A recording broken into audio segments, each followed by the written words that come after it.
Hey everybody. Oh, I'm too tall. Okay, hold on. Let me try that again.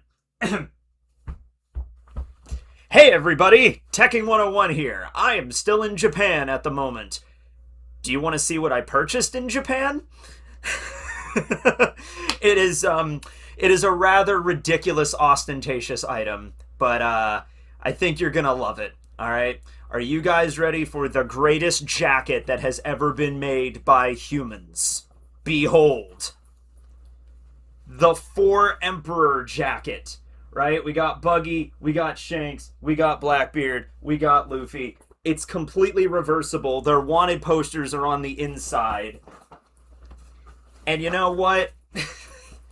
I've never thought of myself as a cool person, but with this jacket on my back right now, I feel like I can take on the entire world.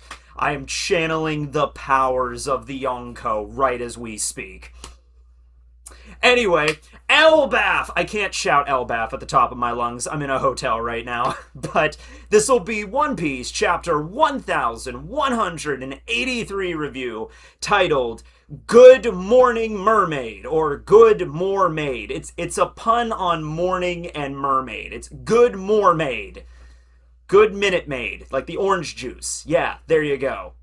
All right, so we got a color spread this week. It's just all of the Straw Hats hanging out in the sky as a large pink elephant is blasting them off with its trunk.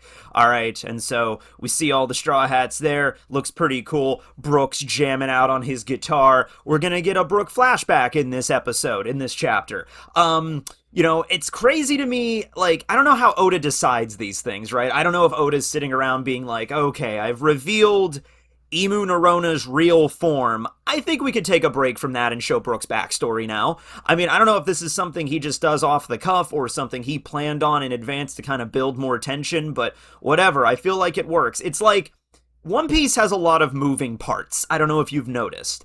And if you've read the story long enough, you kind of have to pick up on like, okay, there's so many moving parts happening and we only get one chapter per week. So Oda's going to have to like switch back and forth a lot, and you just gotta roll with it. You know what I mean? You just gotta know what's going on. All right.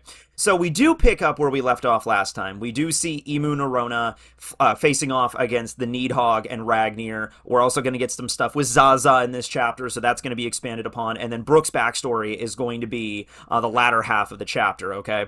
So we see Imu Norona there staring down the Needhog, Loki, and Ragnir, Ratatotsker, the Ice Hammer. And specifically, Imu is talking to Ragnir and is saying, Ragnir, you have waited for this long for an individual strong enough to bring vengeance upon Imu. Oh, okay, so this ice squirrel gets more fascinating by the day. The squirrel wasn't just waiting for a worthy individual to receive the power of the war god, the Needhog, because, Ratatotsker was sad that his master had died. No, this squirrel, this ice squirrel of legend, has like a really elaborate revenge plot now that has been going on for like 900 years. So some shit happened during the Void Century where the war god died, I would assume. And then Ragnir, was like, oh, Imu, you're the one responsible. You're the one that betrayed us, or something of that nature. And Ragnir was like, squeak, squeak, squeaker. I'm gonna go away and I'm gonna come back. Maybe not today. Maybe not tomorrow. But one day I will return. Like that was Ragnir, essentially. Now, also, he does say Ragnir, not Ratatotsker. And I believe in the last chapter, Imu did refer to him as Ratatotsker. So, I don't know if he's referring more to the hammer here, maybe, if the hammer also plays a role in this. Because remember, the hammer, apparently got the powers of the ice squirrel through a method that we still don't really understand completely. Like, we understand that Vegapunk developed a methodology in order to get objects to eat devil fruits, but he was basing a lot of that stuff off the Ancient Kingdom, so they probably were the ones that, created it. Not really sure about that. Also, you gotta remember to keep in mind, Imu talks weird. All right, if you glean anything else from Emu's character, he talks weird. He uses weird first and second person pronouns for everything. His first person pronoun is mu. as in emu, and then his second person pronoun is Nushia, which is what would be using as like in place of you, okay? So it's like Ragnir, Nushia, as in you, Ragnir, you are the one that waited for this long for someone to receive the power, whatever. Ragnir squeaks in affirmation, I assume. You're just like, yes, squeak, squeak. That's exactly what I was waiting for. Meanwhile, Loki's there. By the way, can Loki understand Ragnir? Can Loki understand the squeaks of the squirrel? Can Loki speak squirrel? Because if he can't, I think he can gleam it just because they've been friends for a while, so they can like body language and like the inflection of the squeaks. But it would be so freaking funny if Loki just had no way of understanding the particulars of what Ragnir is saying. So anyway, Loki's still in the sky as his Needhog form, and he's just like, what the hell is this idiot rambling about? I've never seen someone so resilient. So Loki's not really paying attention too much to like the monologuing that Emu's doing, of just like, you have returned to bring vengeance upon Mu, and Loki's just like, I don't know what the hell you're talking about, I don't give a shit, you're one tough bastard though, because Loki has slammed him multiple times with the Thundraheim and then these other high like ice lightning attacks, and Emu keeps getting back up. However, it's very important to mention both of them are seemingly out of breath when they are having these discussions, right? Both Emu and Loki. Emu is like, okay, Ragnir, you're back again, I see. And then Loki's like, oh man, this guy's pretty tough, so they are, they are both bleeding a little bit. Loki got stabbed with the Nemesis blade. Emu got blasted into the tree. He's bleeding. They are taking damage and seemingly exhausted from the course of the fight. Now, at this point, Emu does something that he's never done before. Emu refers to Loki and Luffy specifically by name. He says, Loki, Straw Hat Luffy, neither of ye could ever be Mu's soldiers. Therefore, Mu will erase you. Okay. So I think this is the first time. Well, maybe not the first time, because we got the flashback of when Emu first became aware of Blackbeard and Luffy, and it was during Marineford after the events of that war. Emu was looking at the wanted posters and was like, who is this Straw Hat Luffy? So that was probably the first time like Emu became aware of their existence, of Luffy's existence. But this is the first time like in the present that he's actually using their names. So like, it's weird, because up until this now, it seemed like Emu was referring to them more as their devil fruits, rather than their actual names, and it was a question of, like, even if Emu realized who they really were. And he does, but I think it's just because he has more of a close connection with the Needhog of old. He's going to refer to him more as like that. So he says, like, yeah, you, Loki, Luffy, you cannot serve me. It's never meant to be, therefore I'm just going to erase you from existence. And we get another clash. Before, Emu says, just like Dozan. Dozan. Alright, now it's spelled in katakana, so we don't have any kanji that we can go off on here. I've seen some theories, some people saying that Dozan might have been the original name of the war god, because we're talking about, Ratatotsker and seeking vengeance and everything. So, was the war god's name Dozan, and then Emu betrayed him, killed him, and then Ratatotsker wants to take vengeance? It could be the case. I still like the idea of the war god's name actually being Elbaf, but there's another way you can look at this. We don't know what the kanji is, but do can be used to mean earth or soil. And I'm just saying, we now have a rain god, Zaza, which is the onomatopoeia for heavy rainfall. We have the sun god, Nika, and we have a forest god, which may or may not be Chopper, or possibly Aramaki. We're not really sure. But then we also have the Earth God, the Earth or the Land God that was mentioned by the Shandians during Skypiea. And so, we don't know, but Do-Zan, Do could mean earth, soil. It would be very easy to use a kanji for that. Zan could even be, like, I've seen things like mountains, so it could be like Earth Mountain, could like quite literally be the answer to that. It could also, I think, be like, I'd have to look it up exactly. I was looking it up this morning, what all the different meanings could be. But I think one was like resilience or something, so it could be like that. But I don't know. The fact that Do is present in this character's name, Do-Zan, I'm thinking that's probably the Earth God. Now, We did know that it was mentioned that it was a war god that was the last user of the Needhog Zone, but I don't know. I mean, you could combine themes. I mean, that happens in mythology all the time. You can have gods that are like the god of earth or the god of storms and the god of war all thrown into one. I mean, it's possible, right? But there was a being or a person named Dozon at one point that Emu pretty much states that, like, I killed, I erased that person from existence. And it was right after he said, oh yeah, Loki and Luffy cannot become my thralls, cannot work for me, cannot be my servants or my slaves. I'm going to erase them, just like I did with Dozon. So this is not Emu's first rodeo. This might not even be a character from the Void Century. This might be somebody like maybe hundreds of years after the Void Century. I don't think this is the first time Emu Narona has come down from Marijwa in the last 900 years. I think it's very rare for it to happen, and when it does happen, it's terrifying for the Gorosei. But I think it has happened at least a couple of times before this, maybe 200 years after the Void Century, and then 500 years after the Void Century, and now here we are 800-something years after the Void Century. It's happening again. So we're not really sure who Dozon is, but I'm going to throw my lot in that it's probably the name of the Earth God, or a reincarnate of the Earth God, okay? So Loki starts charging up an attack called Ragna 2 Jin Blades. And so two big lightning bolts come out of the sky. I think Ragnir is also doing some stuff on top of Loki, because you see a little pitter-patter on the side of Loki there. Meanwhile, Emu is charging up their weapon and creates the Sword of Wrath, Gram. All right. Grom is a sword that appears in Norse mythology. So last time, there was that Aztec god that Emu was referencing, like Zitzi Mime. And now here we have like a sword from Norse mythology. So really Emu is kind of grabbing from like all these different kinds of mythology throughout the entire world and just incorporating that entire thing into their power system. So that seems to be the theme that Oda's doing. It's not like one particular mythology, it's kind of all of them. But anyway, the Sword of Gram. There's some similarities to Excalibur a little bit. It's a sword that's stuck in a tree. I'm just going to have a drink of water really quick while you ruminate on that one. Yeah. It's a sword stuck in a tree, and it's like, oh, he who can pull this sword out of the tree is the greatest warrior, that kind of shit.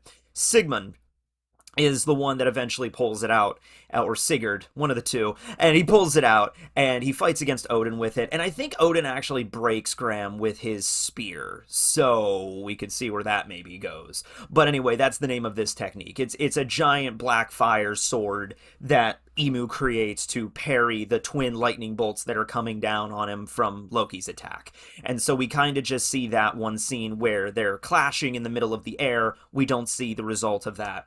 And that's all we get from that scene. Okay, so we name-dropped a guy named Dozon, and a little bit of a backstory between Ratatotsker, the Hammer Ragnir, and Emu. So we'll see where that pans out. All right, going to the Western Village, we now see the rain goddess Zaza kidnapping the children. Remember, Zaza is a Muma, right? And she is behaving in a way that a lot of other Mumas are. It's not like Killingham was really afraid when she was summoned, because he was like, oh my god, this is my greatest fear. I'm not even really sure if I can control her. I mean, I guess I should be able to. It is still my Devil Fruit ability, but there's like some fear there, right? But it's not like Zaza's doing anything different from the other Mumas. It's not like Killingham is like, wait a minute, I didn't tell her to go over there, and what is she doing? You know what I mean? Like, it's not like that. Zaza is performing the task that was given to her by Killingham to kidnap the children. So the village is getting completely flooded. All of the parents, we see Ripley, we see Oimo, who is the grandfather of Olaf. We see, I think, Bent and Olaf inside of Zaza's body, because Zaza's like translucent and made of water, like a water elemental. So like reaching down, and the children are getting like sucked into like a whirlpool inside of Zaza's body, and they're getting kidnapped that way. So all the parents that are previously just were stabbed already with Summers' thorns and everything are getting back up, and they've only had first aid done on them. Like, they've literally just been bandaged up and put on like antiseptic and stuff like that. They are still missing a lot of blood. Like, Ripley especially is really banged up. I mean, she got stabbed through her entire body. Chopper is freaking out. He's like, wait a minute, guys, guys, you cannot go out there. I haven't even done the blood transfusion left. You guys will die if you go out there. And Ripley, of course, because she loves her son Colin, and all the parents are there to protect their kids. Angie picks up an axe and a shield to go save Johanna, the kid that didn't have a mom or dad that's an orphan. So damn, these parents, it's like, okay, round two, let's go. Ripley even says, my life doesn't mean a damn thing right now. I'm going to try to save my kids. So they all go out to try to fight against Zaza. Zaza just kind of puts out her hand and then just like a torrent, like a torrential tribute of water, just pours on the entire battlefield.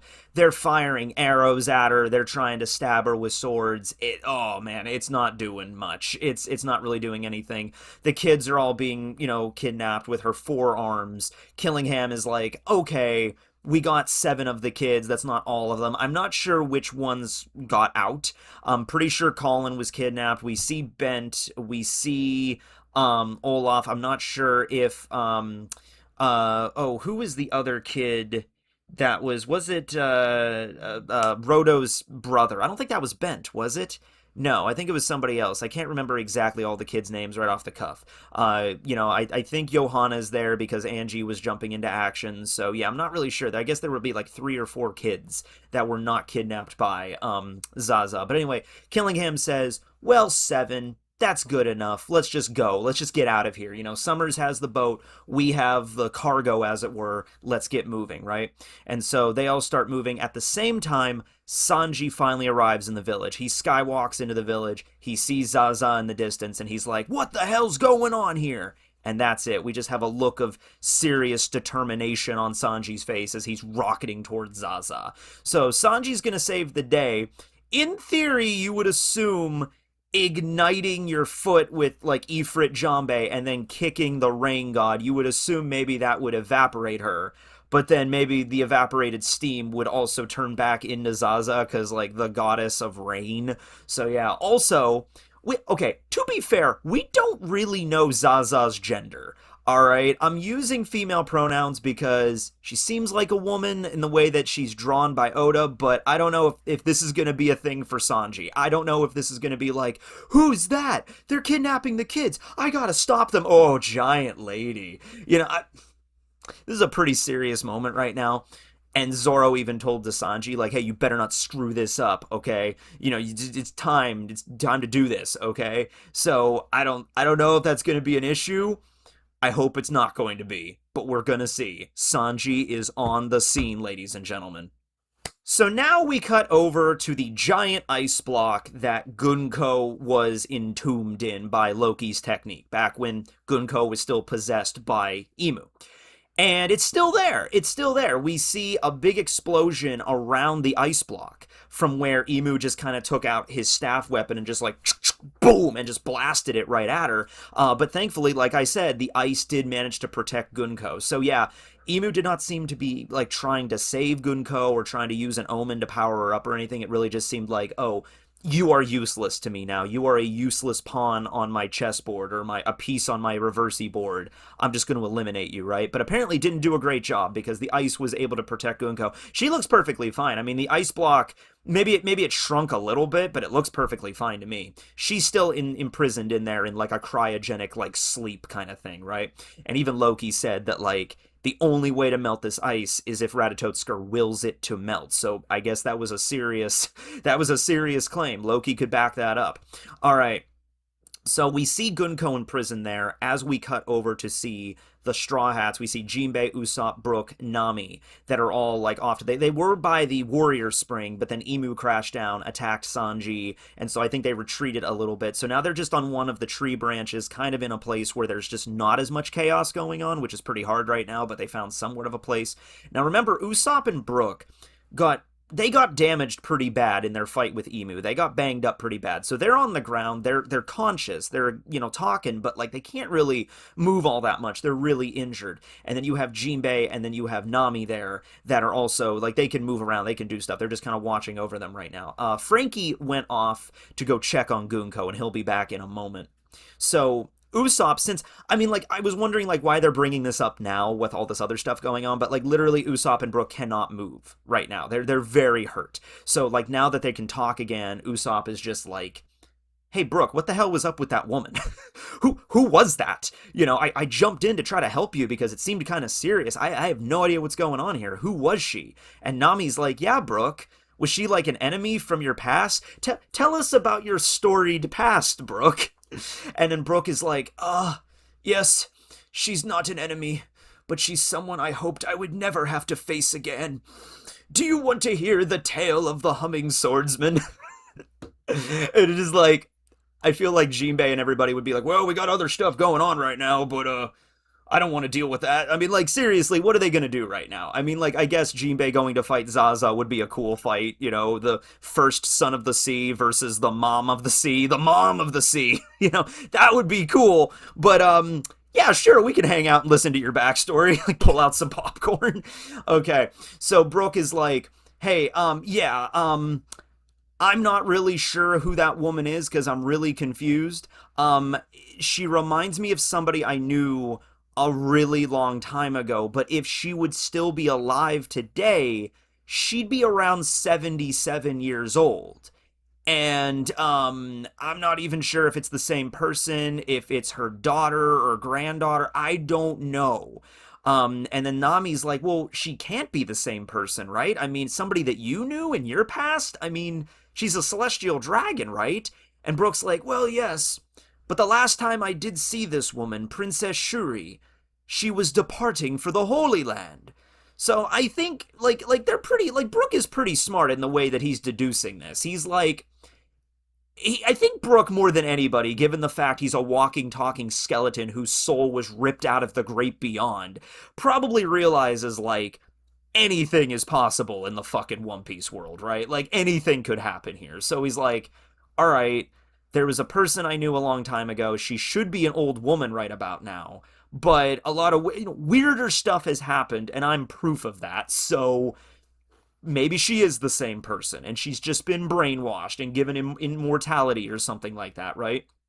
And so Brook says that last time I saw her, she was departing from Marijois, from my homeland, And then we have Frankie arriving back, and he's like, Brook, I just checked on her. She's still frozen in the ice block. I don't know if that's for the best or for the worst. Maybe we should just leave her in there.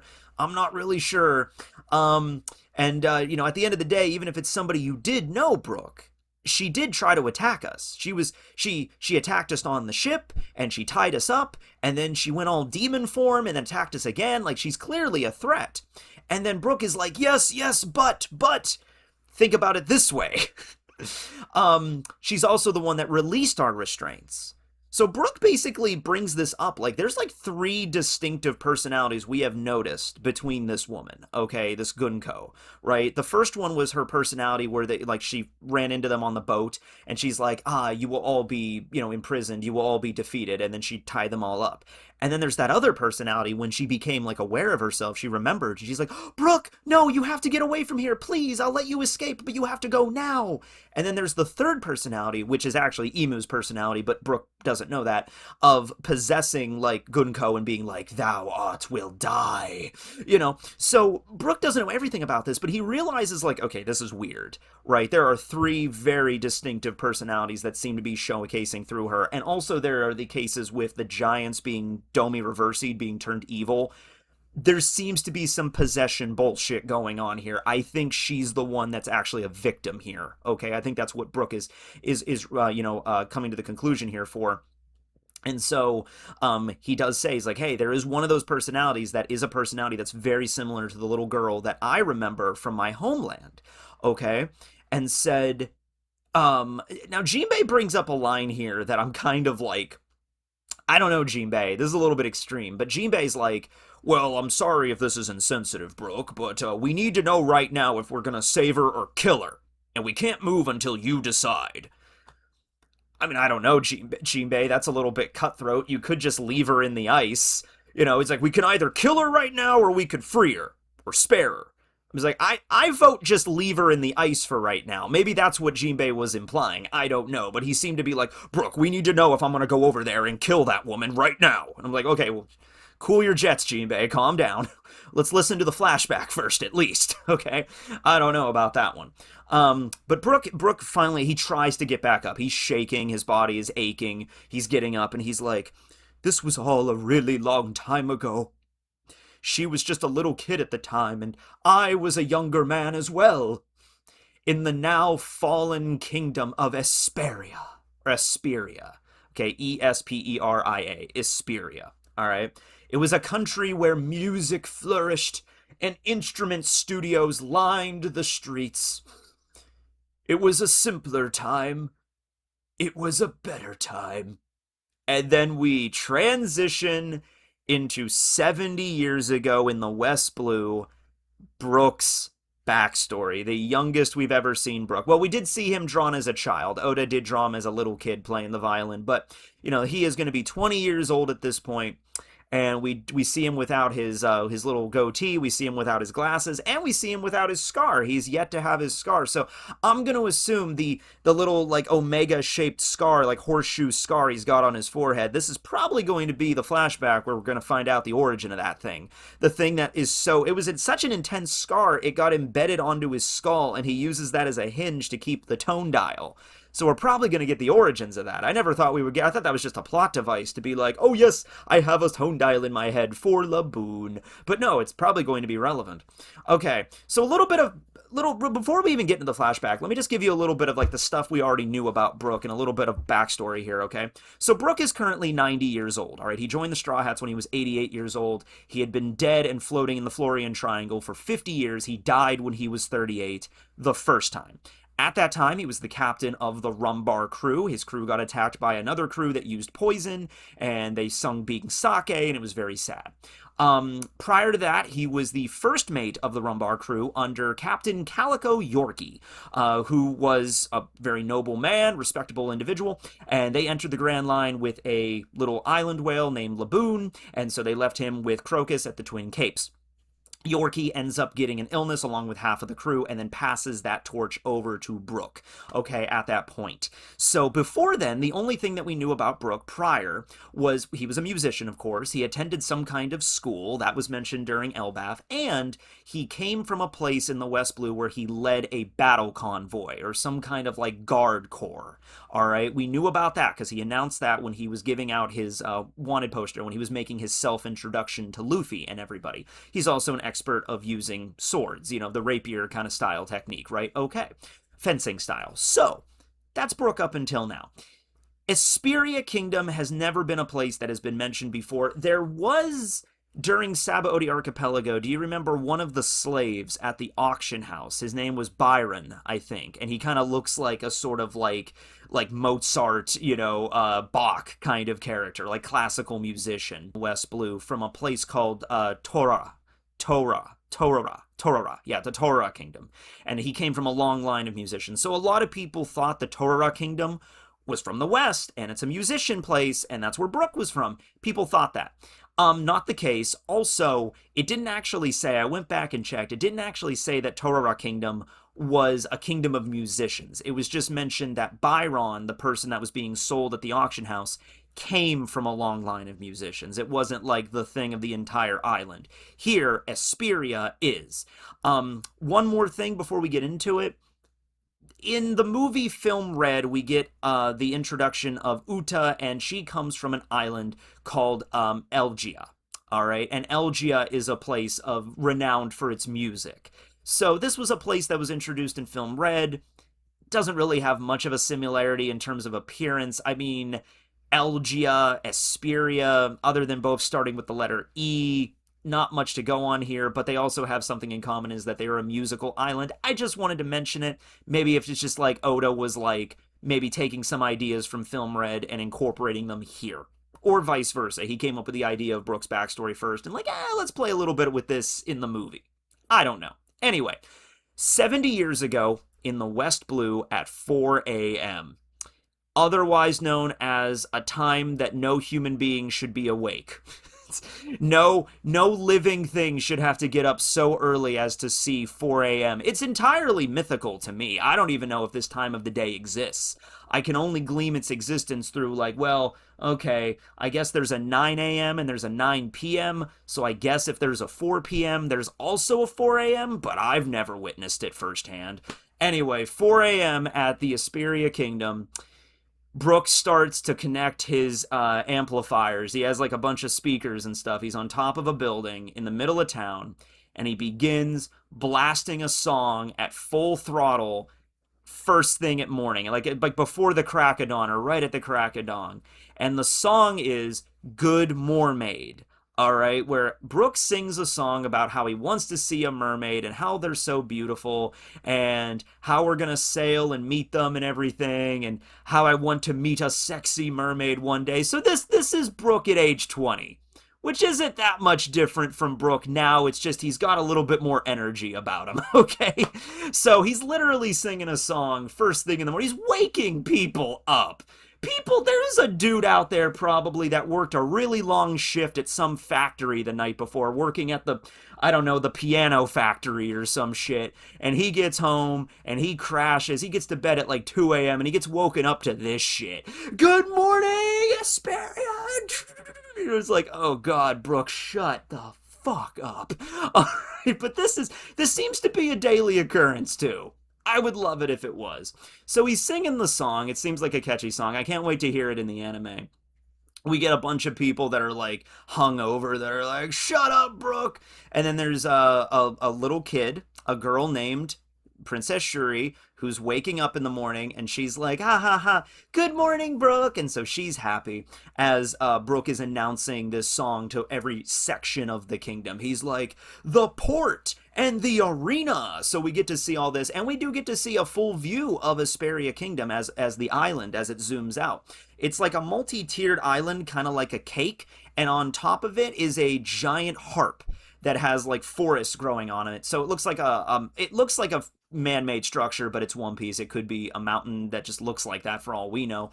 But it looks like a giant harp that is at the centerpiece of the island, and it seems the island is famed for not just musicians, but specifically musician artisans, like creating harps and pianos and guitars and flutes and drums. And if you need a musical instrument, you go to the Asperia Kingdom, seems to be the idea. By the way, Brook did also begin the flashback by saying the Asperia Kingdom is no more. So something happened to it.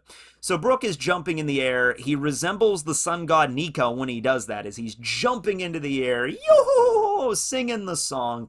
The sun breaks from the horizon, and we see Brook dancing kind of in like the sun god pose a little bit. It's certainly there, right? This is the country of instrument makers. Asperia Kingdom. Beautiful. Okay. So I also love the idea. Somebody actually says, get me a gun. You know, everyone's just like, shut up, Brook. Kick him out. We hate this guy. There's other people that are like, it's Lord Brook. He's so dreamy. And then another dude is like, give me my gun. I'm gonna shut this idiot up. I'm tired. Okay. Anyway, so, we cut to the following day, like, you know, so that was 4 a.m. We're cutting to like afternoon now, all right, like right around lunchtime, okay? Where Brook is the captain of the guard, and we see all of his men that work under him, and they are all just they are just enamored with Brook. They are like, Captain Brook, oh, please teach us how to do your swift slash. Tell us how to do the 3-pace humming aeronaut slash, please, Captain. And so all of his men seem to respect Brook, and they look up to him, and they're just like his sword style is so beautiful and so elegant. And he's only 20 years old, keep in mind, at this point. So Brook was a very skilled swordsman, very well respected at this point. He's like the head of the guard, which is like a big deal. This is like a royal kingdom. He's like the person that's there to guard the queen, okay? He's a big deal.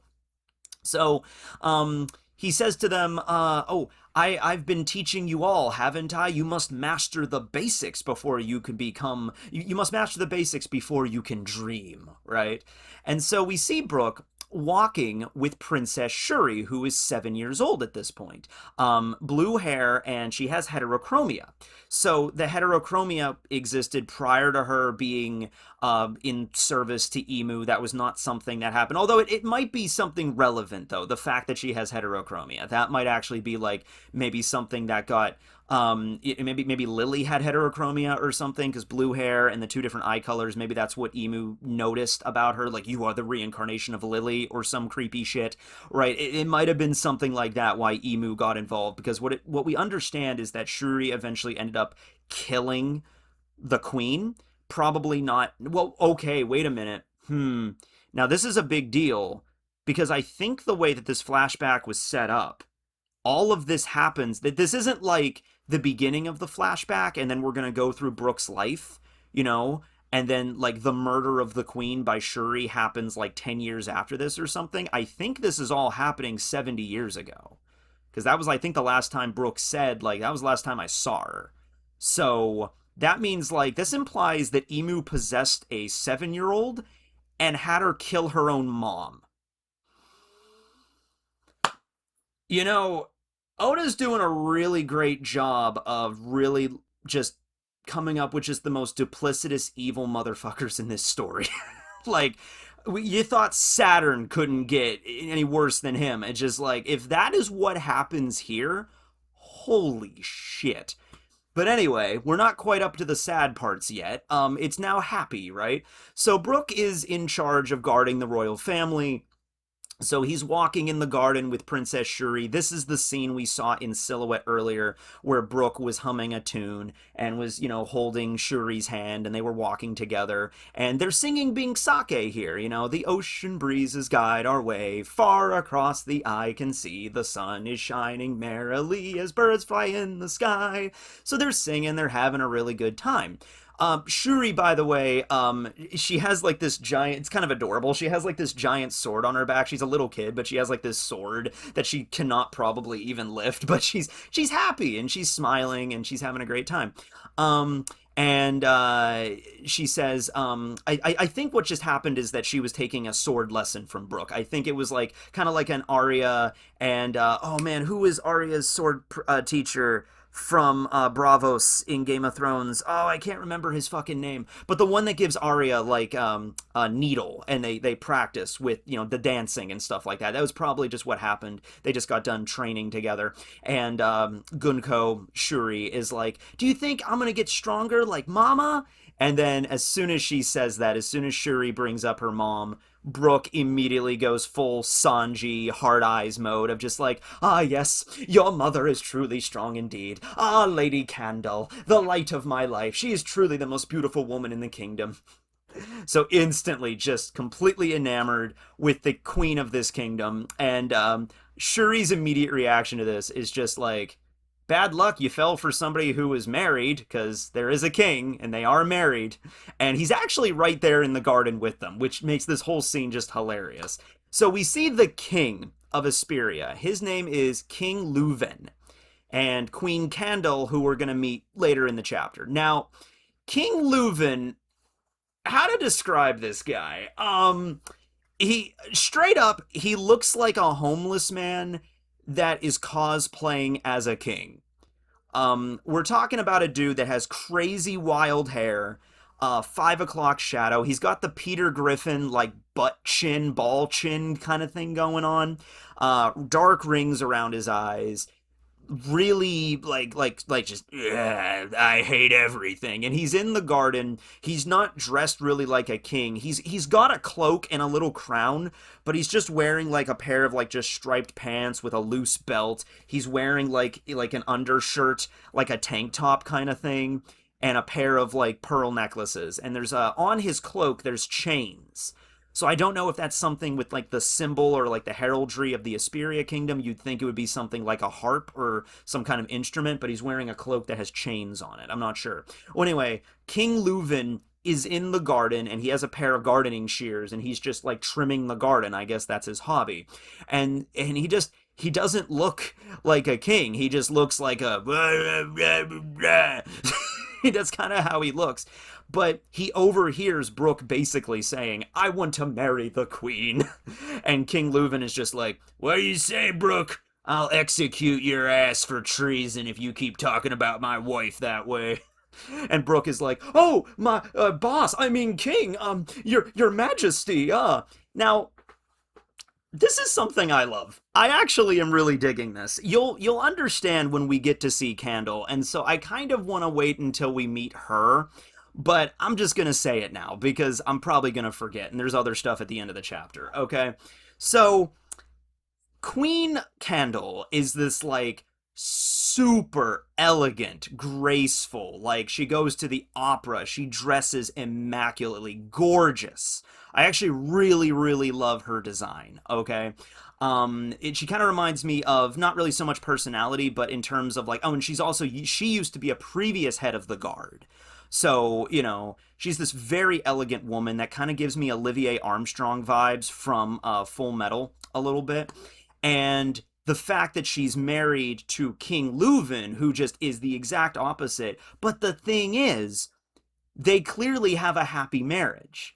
From what it gleams, it's like their opposites attract kind of thing. There's a story here I would like to hear, but I kind of find it really wholesome. Because the king looks like this lecherous, just like, ah, yes, the queen. He looks like that kind of guy, but I think Oda's doing that on purpose to just be like, don't judge a book by his cover. Shuri loves her father. As soon as Shuri sees Leuven, she's like, Daddy, and he's like, oh, my baby girl, and so it really does seem that, like, yeah, no, perfectly happy couple. And talk of the kingdom, it's just like, in terms of appearance, complete opposites, but they still make it work, and I love that. All right, and it just makes it even more cringe though when Brook is just like, I want to marry the queen, and King Leuven's just like, are you really? Are you serious right now? Are you serious right now? And even Shuri is like, Brook, you got to get over my mom. She's happily married, dude. You gotta move on. Holy shit! And there's this other scene here where Shuri is like, oh, Brook, when I grow up, I'm gonna marry you instead. So, like, Shuri has, like, a little crush on Brook at this point. And her dad, Leuven, is just like, oh, no, how dare you, Princess Shuri, no. And then Brook is just like, no, I'm not marrying you, kid, sorry. And so then Leuven kicks the shit out of Brook, or tries to kick him. I think Brook just moves out of the way, just like, you turned down my daughter? What's wrong with my daughter? So there's this, like, comedy routine going on in the garden here. And Shuri's on the ground just laughing her ass off. Just, ah! So this is probably a regular occurrence here. But there is a line here where Leuven is like, you're scheming to assassinate me, aren't you, Brook? And Brook is like, oh, I would never, your majesty. I'll just wait for you to die of natural causes. Then I'll try to get with your wife.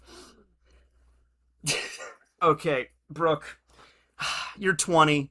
You're 20 years old, but maybe dial it down a little bit, Brook. Dial it down, all right?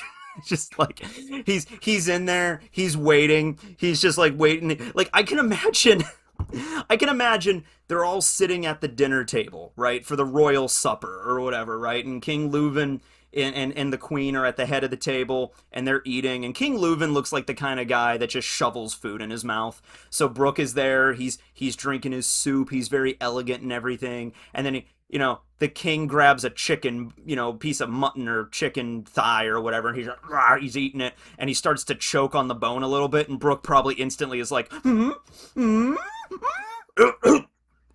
I'm good. Damn it.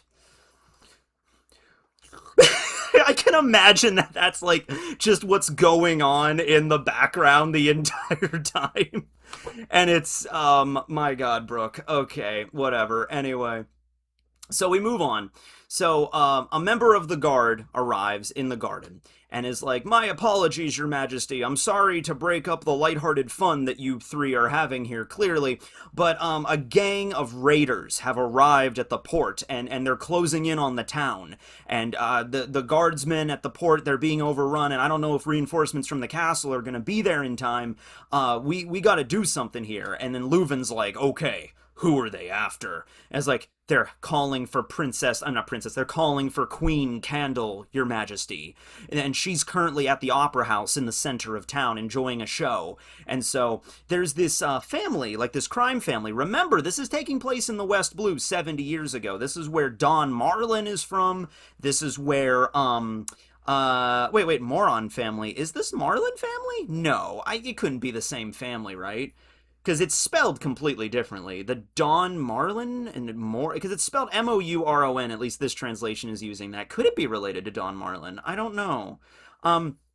We know about the 5 families of the West. Beiji was part of one, and then he wiped out the other 4, and then he went to the Grand Line. But that is 70 years from now, so there were other crime families before this. So, seems to be pretty common in the West Blue. I'll just go with that, I suppose, right? Well, anyway, so Queen Candle is in the opera house. This crime family, the Moron family, really, really want to kidnap Queen Candle because I guess the boss is enamored with her because she's so gorgeous and she turned him down. And so now they're like, we want her, right?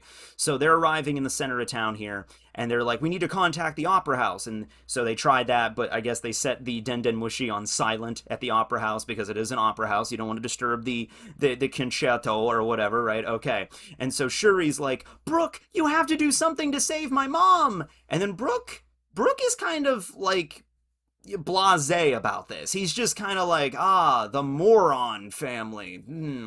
That's strange. I met them at the harbor earlier today. I met them this morning, actually. Huh. Very strange indeed. So he's not really showing any level of urgency. He's just kind of like, okay. So now we cut to Opera Street, where the gang is attacking, and it's just, we see a dude with the gangster attire, the pinstripe suit, covered in scars, and everyone's freaking out. They're just shooting people in the street, like, we're here for Queen Candle, right? So we see the inside of the opera house. I'm actually curious what opera is being performed right now. We don't see it, but I want to see in the anime maybe what the opera is, because I wonder if it ties into anything from earlier in the world of One Piece. You know, kind of like how in the live action at Logtown they had an opera, and it was, maybe that's why Oda put this in here. I don't know. They had an opera, and it was the story of God Valley. So obviously this would have been before God Valley. This is like 30 years before God Valley. But there could have been other things in the One Piece world that they would have operas about. So I'm very interested. So we see Queen Candle, at least we see part of her. We see the lower half of her face, and she's just very elegantly like, such a wonderful performance. So she's very, very, very graceful. And so outside of the opera house, the entire area has just been on lockdown by the Moron family, the Marin family. And they're like, come on out, Candle. You know, and if you refuse, we're allowed to shoot you. The boss said so. It says Don Marlin. So it has to... Wait, hold on. I just got to double check one thing here. If there's like a translation issue. Hold up. Okay, so I'm not 100% sure. I need to see the original version of this chapter, and I would need to check the katakana, which... I would need to be in Japan for that to purchase the new edition of Shonen Jump, but that's not technically out yet, so I'll have to check that out later. But there is a way for me to actually, out of all the chapters, this is the one I can actually verify here on the ground. But anyway, I'm thinking it might be just the Marlin family, because if not, it's very similar in the way it sounds. Moron, Marlin. So this might be Don Marlin that's trying to get Queen Candle here. Okay, anyway. So some of the citizens, I think, or the guardsmen are trying to help Candle. They're just shooting them in the street. Okay, they're just shooting them down and everything like that. And back to the garden, Leuven is like, Brook, you need to save my wife. And Brook's like, oh, don't worry about it. Don't worry about it, my royal bro. Our queen is quite strong. They'll never catch her. Also, it's a shame they didn't realize this when I met them earlier today. So then we get the final double-page spread of the chapter, and a lot of crazy shit happens here, okay?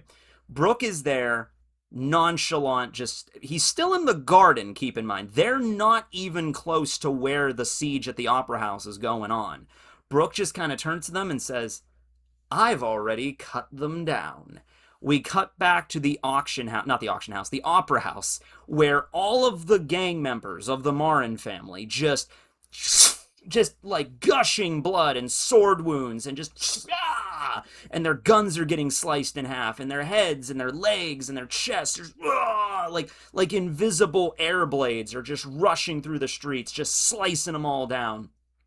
And they all collapse and they're like, what the hell was this? And then everybody in the Asperia kingdom that is familiar with this technique instantly recognizes who this is and says, wait a minute, they were already cut down and they didn't realize it? This can only be the work of Captain Brook's swift slash. And everyone's like, it was the 3-pace humming notch slash, right? And so all of the people are just praising Brook. At the same time, Queen Candle, in all of her splendor, her regal splendor, walks out of the opera house, and everyone's fanning and fawning over her and just like, oh my god, it's the queen! And so we get the narrator saying, over 70 years ago, there were 2 massive stars in the kingdom of Asperia. One was the former commander of the Royal Guard Corps and the current queen, Candle. The second, although his music was wildly disliked, would slash his targets so swiftly, they never even noticed they had been cut. He was a master of the swift slash, the captain of the battle raiders, humming Brook. At this time in history, the Asperia kingdom was at peace. And we get the end of the chapter. Okay. So, by the way, Queen Candle, top 5 One Piece girls. I'm telling you, seriously. I don't know what it is. Same thing with Olivier from Full Metal Alchemist. I have a type. All right. I'm just throwing that out there right now. Okay. So anyway, a couple of things. Brook is insanely powerful at age 20. So this is a technique that he's used before. He uses this on Talaran during Thriller Bark, where he slices and then he walks by and they don't even notice they've been cut. And then after he walks like 10 paces, it gets sliced. This is an incredibly turned up, version of this ability where he slashes all of these gang members at the port this morning. This is like lunchtime when this is happening, right? This is like hours have passed.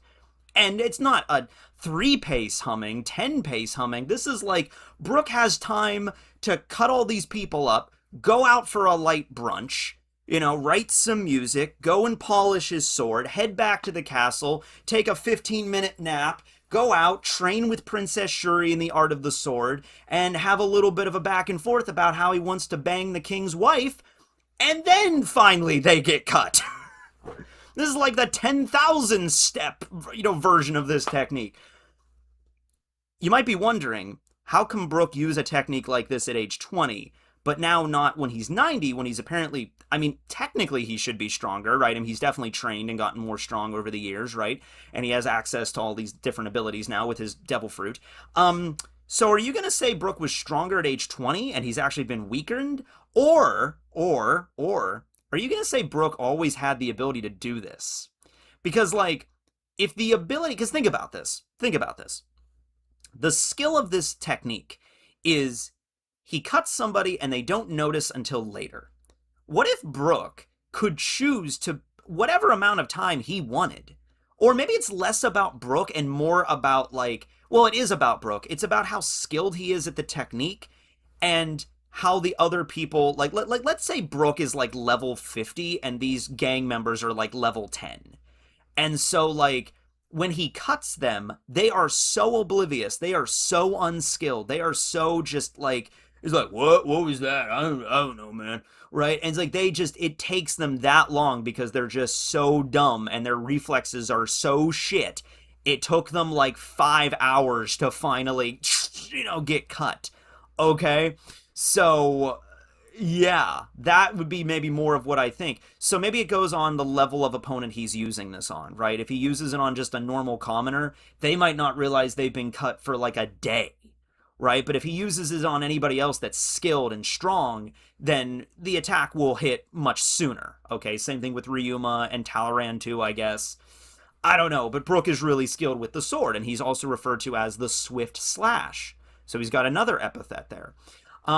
Queen Candle, a little about her, she was the former captain of the guard at some point, fell in love with Leuven. This does not seem to be a situation, at least, where they hate each other. It seems like Shuri has a really happy childhood. She loves her mom. She loves her dad. I guess we haven't seen how Candle interacts with her husband, but there's nothing that really indicates that they like hate each other or something. So it seems like they have a very happy marriage here. And I'd like to know more about that story, really. Everybody in the town is just looking at her and is just absolutely just blushing, and just her, her style and everything as she walks out. And at the end, we see that the kingdom was currently at peace, but we know that's not going to last for much longer. We know eventually the kingdom's going to fall. We know that Shuri is going to be possessed by Emu, kill her mother, and that it might be something where a god's knight arrives at Asperia and is like, ah, yes, the Lord Emu requests, Shuri's presence. And they're like, no, we're not giving our daughter over to you. And then they're like, you cannot disobey a celestial dragon. And Candle was probably like, you're not taking my daughter away. It's not happening.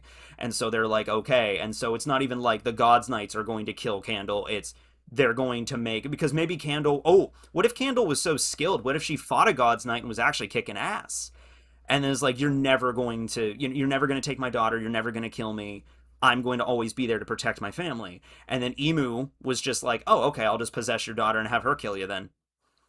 That is probably what happened, and that is fucked up. All right. But for right now, we can enjoy this time of peace, right? It's not war, it's peace. And so, yeah, here we are. No break next week, so we can just continue on with this little flashback. We just had a flashback, last year. We had a 6 months flashback of the Rocks Pirates. So I don't think this one's going to be as long. Probably maybe as long as like Sanji's backstory was during Whole Cake. I can't remember exactly how many chapters that was. What was it, like 3 or 4, maybe a little more? I'd have to go back and check. I honestly do not know. But I'm really digging this. I've always thought Brook came from aristocracy. We don't really know exactly his upbringing, but it seemed like he was just really skilled and rose through the ranks, joined the military, the Royal Guard, and he became, at a young age of 20, the head of the guard for the king and queen. So, and then personally responsible for taking care of the princess. So that's a really big deal. And I'm just liking the fairy tale, kind of like almost Disney movie aesthetic of Asperia a little bit. So I really want to see where this pans out. But yeah, thanks for watching, everybody. The next review next week, I will be back home and we'll do it. I'll do 2 Elbaths just for you. Although next week we might not even be in Elbath. Anyway, thanks for watching, everybody. This will be Teching 101 signing out later.